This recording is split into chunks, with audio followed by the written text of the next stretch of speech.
people, I'm back from feeding the beast. I confess, I was actually only overwhelmed with work in the autumn, and I finished another big side hustle during this time while watching Premiere Pro deduct money from my Amex every month, charging me for my procrastination.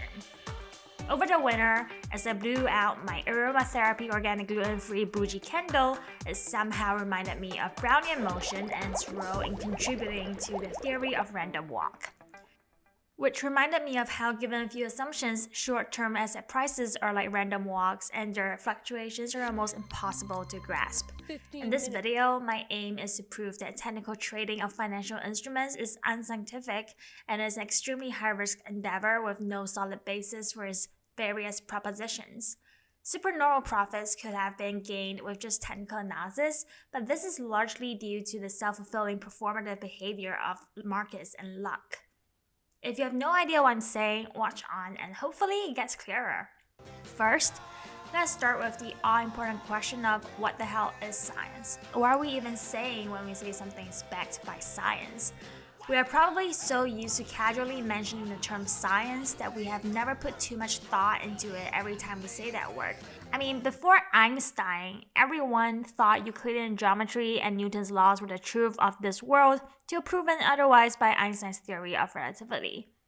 Einstein developed the theory of general relativity. He imagined the three dimensions of space and the dimension of time together as a kind of fabric surrounding us, shaped by the presence of celestial bodies. Scientific claims are constantly evolving. According to our good old friend Wiki, science is a systematic enterprise that builds and organizes knowledge through testable explanations and predictions.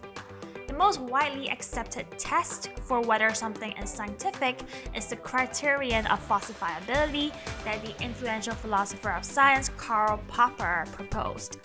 This criterion states that a theory is genuinely scientific only if it's possible in principle to establish that it is false. For instance, if I said Leonardo DiCaprio is a man, it can't be falsified when someone can observe otherwise. On the other hand, if I said Leonardo DiCaprio only dates hot models below the age of 24, this statement can never be proven false, as even if Leonardo DiCaprio has ever only dated hot models below the age of 24, we cannot prove that he will not date someone unattractive who is around his age. Now that we have a consensus on what science is, according to a paper by Eminem on performativity in markets, it argued that the ex-holy grail of options pricing, the Black-Scholes model, was so successful empirically in predicting options prices, not because it could predict price patterns, but because the actual options markets changed with the output of the model. The Black-Scholes model altered the world in such a way that it was a self-fulfilling hypothesis. The financial markets changed to fit the model's pricing outputs, a self-confirming equilibrium. Then, on the fateful Monday in 1987, the Black Monday had the world's stock markets losing more than 20% of the value, and the high volatility and other factors violated the underlying assumptions in the Black-Scholes model, which assumed that there's no volatility. A very silly assumption. As a result, the model deviated even further from reality and got increasingly less accurate.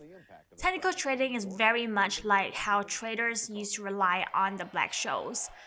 When enough economic agents act on certain shapes or signs based on candle chart readings, then the market would sometimes go a certain predicted way with enough momentum. However, this is largely pinning on a herd mentality and susceptible to great potential losses, especially in the short term.